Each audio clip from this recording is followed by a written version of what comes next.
Okay, so I'm going to show you guys how you can dig into a niche and learn about kind of a whole category a bit more by using the native just Amazon tools that they provide for us. So that consists of, well, let me just show you here.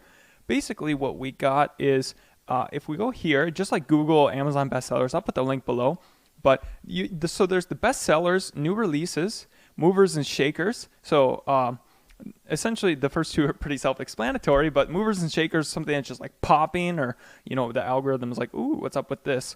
And then most wished for, and I like most wished for. So basically you can go down and go into these sub niches. So let's say we wanted to go to office products, new releases, bestsellers of office products, and then most wished for, blah blah blah.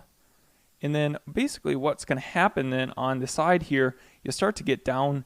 So like this will be the whole category. So that's going to be kind of tough to go into. But if you were to go into office supplies, we want to learn all about the office supplies niche.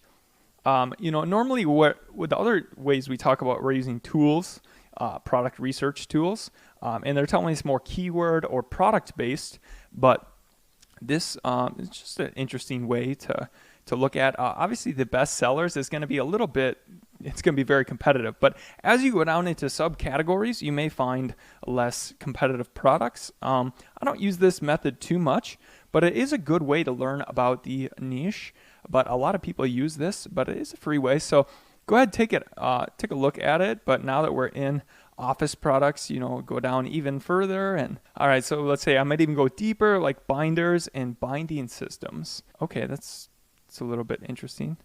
Pencil pouch. Okay, this is probably all stuff launching for get back to school stuff and whatnot. So that's new releases, but what else? So let's go. What is the best sellers? Okay, well that's just like basic binders. Okay, so I looked up 3-ring binder, and I'm just gonna look at the revenue here quick. Okay, so there's 20,000 searches a month. All right, there's some pretty good revenue here. Decently distributed.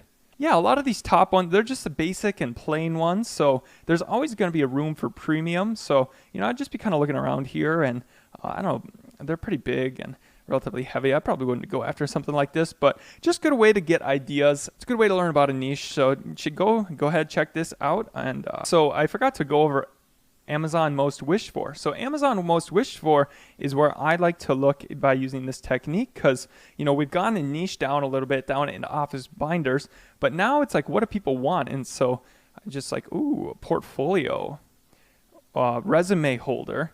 And I know a lot of people are using those. I had to specifically use one for when you go to job fairs and whatnot. Yeah, so by looking in here for Amazon most wished, checking out this resume portfolio folder, I don't know, it seems like an interesting market. They're doing some decent revenue here, and everybody's got their own way that they want to present themselves. So there could be some room for innovation, because there's all sorts of different types of people. And when you're going to a job fair and whatnot, there's you got to have your business cards, you want to present your resume and whatnot. So I don't know, there could be an interesting market. There's kind of low sales down here, but yeah, go ahead and check out these methods, and on to the next video.